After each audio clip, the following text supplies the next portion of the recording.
most talented chess player of Purbo Medinipur, the district champion Sampadeep Maiti, and he has scored 7.5 out of 9. Well, thank you, Mr. Chaudhary. নমস্কার বন্ধুরা, আজকে আমাদের সঙ্গে যুক্ত আছেন chess for everyone টুর্নামেন্টে third position পাওয়া Shankhadeep Maiti. Shankhadeep third position পেয়েছে, 7.5 পয়েন্ট করেছে 9-এর মধ্যে। কেমন লাগছে? আমার ভালোই লাগছে টুর্নামেন্টটা খেলে। আর এছাড়া আমি এই টুর্নামেন্টে আনবিটেন ছিলাম প্রথমের দিকে, তার 6 নম্বর রাউন্ডে রূপম খয়ের সাথে একটা খারাপ একটা বায়োচাল দিয়ে হেরে গিয়েছিলাম। পরবর্তী 7 নম্বর রাউন্ডে পুরো উইনিং গেম, কিন্তু একটা ভুল মিস্টেকের জন্য ড্র হয়ে গিয়েছিল পল্লব বালা স্যারের সাথে। নেক্সট 8 নম্বর রাউন্ডে একটা ভাইটাল গেম ছিল রন্টিক মল্লিকের সাথে, যে হচ্ছে পুরো ড্র ধরেছিল, কিন্তু লাস্টে একটা ট্রিক পেয়েছিলাম বলে গেমটা বের করতে পেরেছিলাম।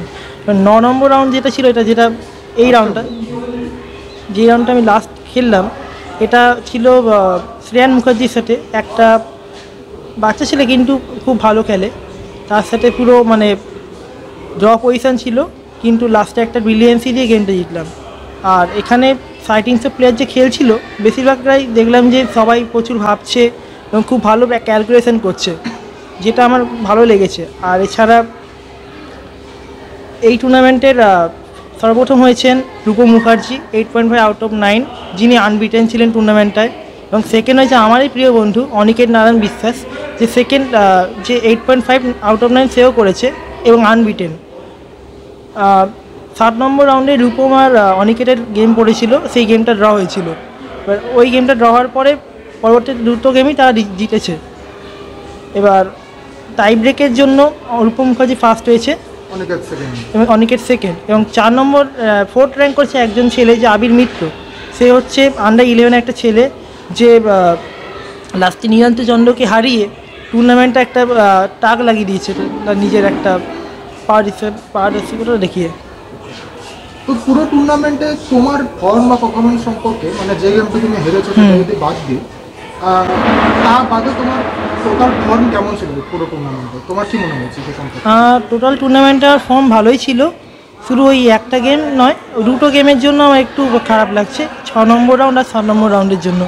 7 নম্বরটা হয়তো আমি প্রথমের দিকে উইনিং ছিলাম, তারপরে লস করে যাচ্ছি লাস্টের দিকে।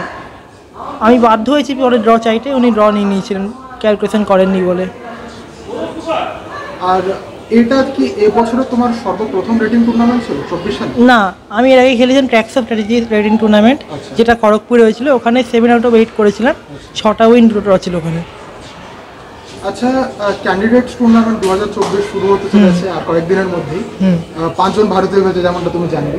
তোমার ওপেন আর উমেন সেকশনে দুজন ফেভারিটের নাম যদি বলো, যারা মানে আমার ফেভারিট হচ্ছে হিকারু নাকামুরা, গুকেশ, প্রজ্ঞানন্দ। এই 3 জনের মধ্যে যে কেউ এই টুর্নামেন্টে জিততে পারে। আর ওমেন সেকশনে হচ্ছে গরিয়াজ কিনা, কনিরু হাম্পি আর রামেশ্বর ভাইশালির মধ্যে মনে হচ্ছে এর খুব একটা টাফ হাড্ডাহাড্ডি লড়াই হবে। এই টুর্নামেন্টের পরে তোমার মানে তুমি আর কি মনে হচ্ছে কোন কোন উইকনেসগুলো তো তুমি কাজ করবে এবং নেক্সট টুর্নামেন্ট তুমি কি খেলবে? আমার উইকনেস বলতে আমি কাজ করব এন্ড গেমের উপরে। এন্ড গেমে একটু আমার অবস্থা খারাপ হচ্ছে আস্তে আস্তে। আগে ঠিক ছিল, লকডাউনের সময়টা একটু মানে অনেক বন্ধ হয়ে গিয়েছিল, ওই জন্য কোনো প্র্যাকটিসও পেতাম না, অনলাইনেই প্র্যাকটিস করতাম, যেটার জন্য আরও বেশি খেলাটা বসে গিয়েছিল। এর পরবর্তীতে আমি অনলাইনে বা চেস বেস ইন্ডিয়ার ভিডিও দেখে অনেক উন্নতি করেছি। আর এছাড়া আমার কোচ তো আছেন সৌরভ ভৌমিক, যার জন্য এত কিছু করা। শুনে খুব ভালো লাগলো। এবং তমলুকে এই যে রেটিং টুর্নামেন্টটা একবার হয়ে গেল, এত বড় একটা ইভেন্ট তোমারই হোম সিটি বা তোমার শহরে, কেমন লাগলো? পুরো ফিলিংটা কেমন ছিল? প্রথমের দিকে ভেবেছিলাম হয়তো যে এই কিছুদিন আগে একটা টুর্নামেন্ট যে হয়েছিল কালীঘাটে, যেটা বন্ধ হয়ে গেল একটা জরুরি গার্ডিয়ানদের জন্য প্রবলেমের জন্য। এর জন্য ভাবছিলাম যে এই টুর্নামেন্টে কি হতে চলেছে, যদি হয় কী করে হবে। আমি আগের দিন টুর্নামেন্টে আগে দিয়ে এসে দেখলাম যে এখানে কোনো রকম পিস সাজানোই কোনো জায়গা ঠিক করা নেই। তাই এসে দেখলাম যে পিস সাজানো এখন পিস সাজিয়ে দিই, কারণ কালকে তো খেলা শুরু হচ্ছে, তা আর্বিট্রাররা তো সকালেই আসছেন, কী করে করবেন, সাজালাম।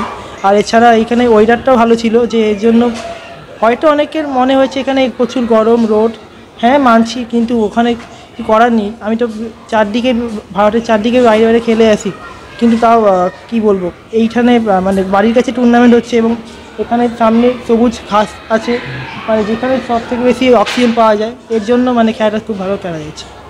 শুনে খুব ভালো লাগলো। অনেক অনেক ধন্যবাদ শঙ্খদ্বীপ ইন্টারভিউর জন্য এবং তোমার ভবিষ্যতের জন্য বেস্ট উইশেস। Thank you.